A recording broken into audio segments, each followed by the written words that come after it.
Assalamualaikum. I am going to present the exercise short question answer of chapter 3, which is chemical bonding.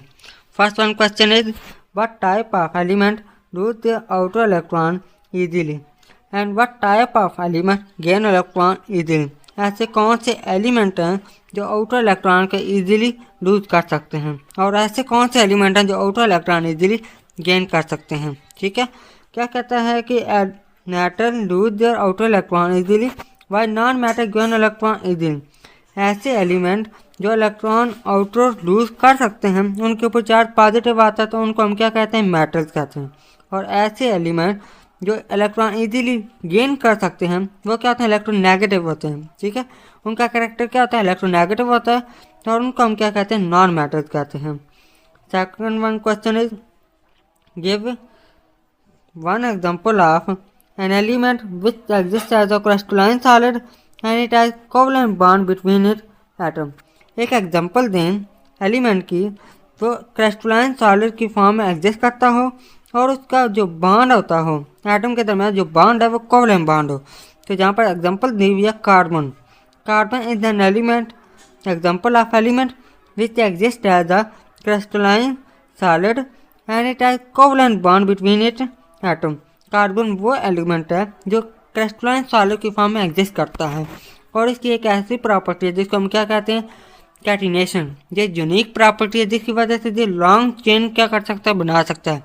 जैसे hydrocarbon नाम ने नाम सुना होगा। ठीक है, ये क्या करता है, कार्बन एक क्रिस्टलाइन सॉलिड बना सकता है क्योंकि ये इसकी यूनिक प्रॉपर्टी होती है। तो ये अपने साथ भी कार्बन के साथ मिलकर क्या करता है, बॉन्ड बनाता होता है। ठीक है, तो वो एक क्रिस्टलाइन सॉलिड एक क्रिस्टल की फॉर्म में एग्जिस्ट कर सकते हैं। Next question is coordinate covalent bond और स्ट्रॉन्ग बॉन्ड। क्या coordinate covalent bond strong bond होता है? आंसर है जी हाँ। Coordinate covalent bond can form when one atom provide a lone pair of electron to the bonds.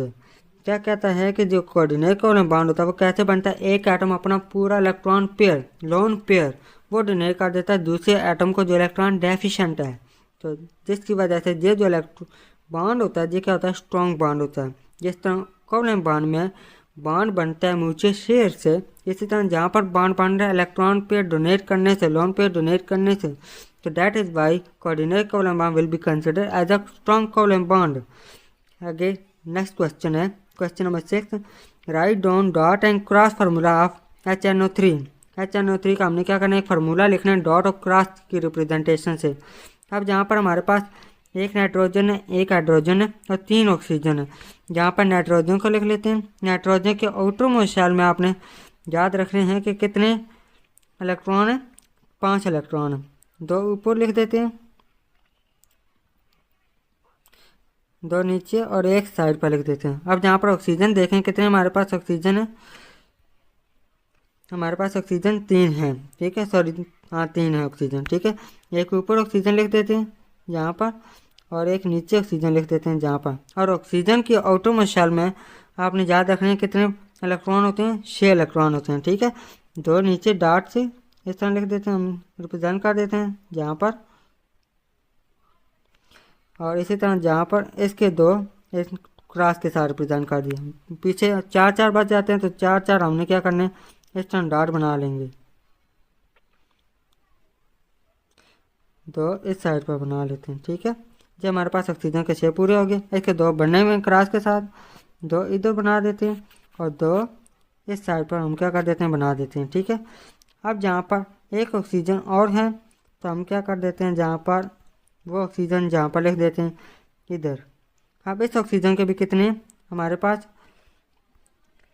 6 electron होते हैं। ठीक है, आउटर मोस्ट शेल में तो 2 ऊपर बना देते हैं और 2 नीचे बना देंगे, पीछे बचे 2। अब 1 इलेक्ट्रॉन ऑक्सीजन नाइट्रोजन का है तो इसके साथ हम क्या कर देते हैं, 1 इलेक्ट्रॉन बना देते हैं। ठीक है, अब 1 इलेक्ट्रॉन इधर बना देते हैं डॉट फार्मूला से।